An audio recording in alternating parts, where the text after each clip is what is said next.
Welcome to Groups This Week. As a church, we exist to help all people become fully devoted followers of Jesus. We believe doing life together is a crucial part of that journey. During this time, we're going to unpack and dig deeper into the sermon we heard this past week. Let's dive in as we continue to grow in our faith, knowledge, and love of Jesus together. What a great weekend. Yeah. Celebrating the 50th anniversary of Coquitlam Alliance Church. Seriously. And I think I can say this. If you haven't watched the video yet, where's it available? Yeah, on YouTube. On YouTube. Go back Watch and it on watch it. YouTube. It will take 20 minutes. It'll take 20 minutes So you and may then not come have- back. Yeah, there you go. And you can listen to us talk a bit about it. But what a great celebration of just how God has walked with the church. And I think one of the themes in our conversations, as well as what we visit on the weekend, is that you and I and all of us on staff, we get to reap the benefits of some giants who've gone before us, who've done a lot of heavy lifting. Jim We Gunzo back in the day, Yeah, and all yeah. those early people who prayer walked and Yeah, absolutely. And also just God's faithfulness over the last 50 on. years, right? Yeah. We get to reap Yeah. the benefit of that. Yeah. And during the celebration of that this weekend, you thought it was imperative to kind of revisit this connection with God, revisit the importance of making sure that we don't.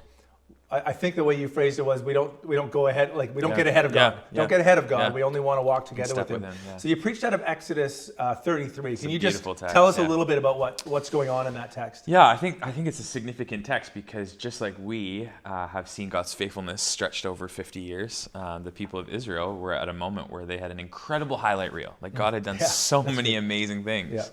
Yeah. You can think about all the different stories of splitting the Red Sea and making it rain manna and quail and all these other things, the beautiful things that happen.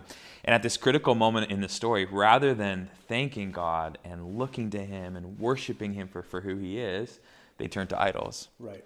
And I think there's just maybe a warning there for us is to say, every single day our heart is capable of turning to idols. But even corporately as a church. Calvin said that, right? That's right. Yeah. That's right. Corporately as a church, I think in moments like this, I think a real dangerous idol for us is self-reliance. Yeah. Is and I said this, like it's easy to look back and say, thank you, God, so much. Yeah. And we got it from here. We got it. Thank you. And we wouldn't say that out loud, but we can almost have that posture in our hearts. And so I think this is a moment as we're at like a halfway point of our first century as a church, to recalibrate and say, hey, we're not taking another step unless you go with us. Is this contending like, God, you are the one who's done it in the past. You're the one who's going to do it in the future. Right. And we want to follow you.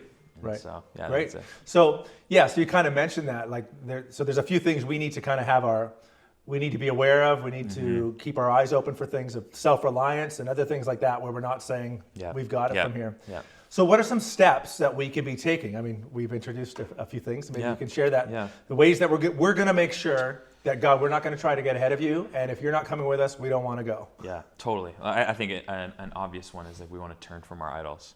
And that is a day-by-day thing. Yeah, individually and corporately. That's right. Yeah. That's right. And asking God to reveal the idols of our hearts. Yeah. Even the ones that we don't see, but are there under the surface. Yeah. And so returning to our first love, as it talks about in Revelation chapter 2, coming back to Him and seeking intimacy with Him. And so really practically, the way that we've kind of tried to set it up for us to do that corporately over this next little bit is we've set up 50 days of prayer. And so you've probably heard about this by now. But we, on our 50th anniversary, we thought what a great time to set up 50 days of prayer, and it ends on my birthday.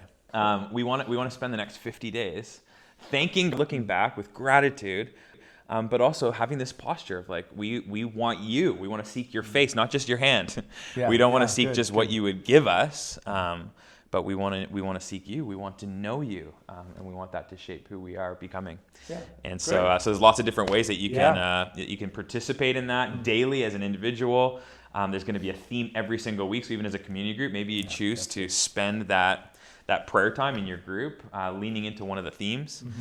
There's weekly gatherings, and then these worship nights like we had, and like we will have at the end. Great. To bookend it together. Good. Great. So guys, like Sam said, there's plenty of ways to get involved. And this is a way as families, as community groups, as a church as a whole, we want to say, God, we do not want to move forward without your presence. Right. And so we want to do this together. So get involved. Have a great conversation with your community group. We hope you enjoyed the teaching today. If you're wanting to follow along with our community group's discussion guide with your group, you can head to cachurch.ca/media, where you can find the discussion guide. Not only are there questions there related to the sermon, but there's also prayer prompts that relate to the passage or the topic that we were talking about, and practices that you can, on an individual level or a group level, begin integrating into your life to not only bring this knowledge into your mind, but to begin living it out.